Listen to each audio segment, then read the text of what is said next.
Astro சொந்தங்களுக்கு இனிய காலை வணக்கம். நம்ம என்ன பார்க்க போகிறோம் அப்படின்னா ஐப்பசி மாதத்துக்கு உண்டான ராசி பலன்கள். இந்த ஐப்பசி மாதம் அப்படின்னாலே துலாபாரத்துக்கு ரொம்ப விசேஷமானது. இப்போ இந்த துலாபாரம் அப்படின்னா என்ன அப்படின்னா, நம்ம இந்த துலா ராசியில் சூரியன் சஞ்சரிக்கக்கூடிய காலத்தை நம்ம துலாபாரம் விழாவாக நம்ம கொண்டாடுவோம். இந்த இடத்துல சூரியன் நீச்சமாகிறார், அதெல்லாம் நம்ம பார்க்கணும். ரெண்டாவது, இப்போ இந்த ஐப்பசி மாதத்தில் பெரிய ஒரு நிகழ்வு என்ன நடக்க இருக்குது அப்படின்னா, குரு அதிசாரமாக பயிற்சியாகி கடகத்துக்கு போய் உச்சமாகிறார். அப்போ உச்சமாகிறதுங்கிறது குரு பார்த்தால் கோடி நன்மை. அப்போ குரு உச்சமாகிறதுங்கிறது நம்ம எல்லாருக்குமே பெரிய நன்மை. குரு எதுக்கு? பொண்ணுக்கு காரகன். பொண்ணுன்னா என்ன? தங்கம். அப்போ தங்கத்துக்கு காரகன். அதனால தான் இப்போ பார்த்தீங்களா கோல்டு ரேட் எப்படி ஏறிண்டே போயிட்டு இருக்கு பார்த்தீங்களா? அப்போது அது எல்லாமே குரு பகவானோட அருள் தான். சரியா? ஓகே, இப்போ ஒரு ராசிக்கு உண்டான பலன்களை பார்க்கலாம். தைரியமும் தன்னம்பிக்கையும் மிக்க கன்னிராசி அன்பர்களே, எப்போதும் ஒரு பெரிய இலக்கை வச்சுட்டு அதை எப்படியாவது சாதிக்கணும்னு நினைக்கக்கூடிய அன்பார்ந்த மக்கள் நீங்கள் தான். இந்த ஐப்பசி மாதம் உங்களுக்கு எப்படி இருக்குது அப்படிங்கிறத பார்த்துருவோம். இந்த மாதத்தில் உங்களுக்கு எல்லாத்துலேயுமே ஜாக்பாட் அப்படின்னு சொல்லிடலாம். ஒரு நிம்மதியான வாழ்க்கை இந்த ஐப்பசி மாதம் இருந்துட்டு இருக்கு. ஏன் அப்படின்னா, குரு நல்ல இடத்துல இருக்கார், ராகு நல்ல இடத்துல இருக்கார், ராகுக்கு எது நல்ல இடத்துல இருக்கார். 5 கிரகம் நல்ல இடத்துல உங்களுக்கு இருக்கு. யாருக்கு கிடைக்கும்? ஒரு கிரகம் 2 கிரகம் நல்லா இருந்தாலே ஓஹோன்னு இருக்கும்.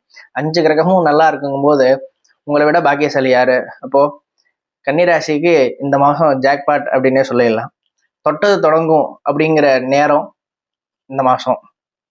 எதை பண்ணாலும், பிஸ்னஸாக இருக்கட்டும், வேலையாக இருக்கட்டும், நான் வேலைக்கு சேஞ்ச் பண்ணணும்னு நினைக்கிறேன், கண்டிப்பாக சேஞ்ச் பண்ணலாம். அதுக்குண்டான காலங்கள் இதுவாக இருக்கும். வேலையில் ஒரு புதுசாக ஏதாவது நான் ஒரு ஃப்ரான்ச்சைசி வச்சுருக்கேன், செகண்ட் ஃப்ரான்ச்சைசி ஆரம்பிக்க போகிறேன், இல்லை ஒரு பிஸ்னஸில் ஒரு சின்ன ஸ்ட்ராட்டஜி மாற்ற போகிறேன் அப்படின்னா தாராளமாக மாற்றலாம். அதுக்குண்டான வாய்ப்புகள் ரொம்ப அதிகமாக இருந்துட்டு இருக்கு. அடுத்தது சேமிப்பு.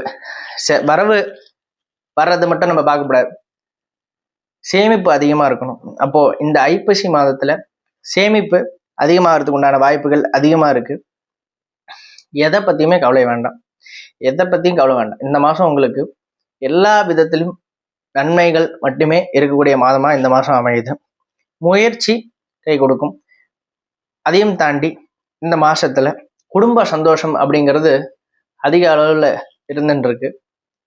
குடும்பத்தோட உட்காந்து டைம் ஸ்பெண்ட் பண்ணக்கூடிய நேரம் இந்த காலகட்டமாக அமையுது. அது ரொம்ப சூப்பராக இருந்துருக்கு. அடுத்தது கேஸில் வெற்றி. சட்டப்பூர்வமான எந்த ஒரு சம்மந்தப்பட்டத்துலேயும் ஒரு பெரிய வெற்றி அப்படிங்கிறது இந்த மாதம் இருக்குது. ஆனால் ஒரு டிஎன்பிசி எக்ஸாமோ ஒரு குரூப் 2 குரூப் 1 எக்ஸாம்லோ நான் ட்ரை பண்ணிட்டு இருக்கேன் அப்படிங்கும்போது அதுக்கு உண்டான விஷயங்கள்ல அடுத்த கட்டத்துக்கு மூவ் ஆன் ஆகிறதுக்கு இந்த மாதம் ரொம்ப நல்லபடியாக இருந்துருக்கு. கேஸில் நல்லபடியாக வாதாடுறதா இருக்கட்டும், இல்லை அதில் சட்டபூர்வமான வெற்றி கிடைக்கிறதா இருக்கட்டும், அது இந்த மாதத்தில் ரொம்ப பெரிய அளவில் இருந்துட்டு இருக்கு. அப்புறம் நட்பும் உறவும் எல்லா விதத்திலையும் கை கொடுக்கும் மாதமாக இந்த மாதம் அமைஞ்சுட்டு இருக்கு. எதிலும் நிறைவு என்கிற மாதமாக இந்த மாதம் அமையும். நன்றி.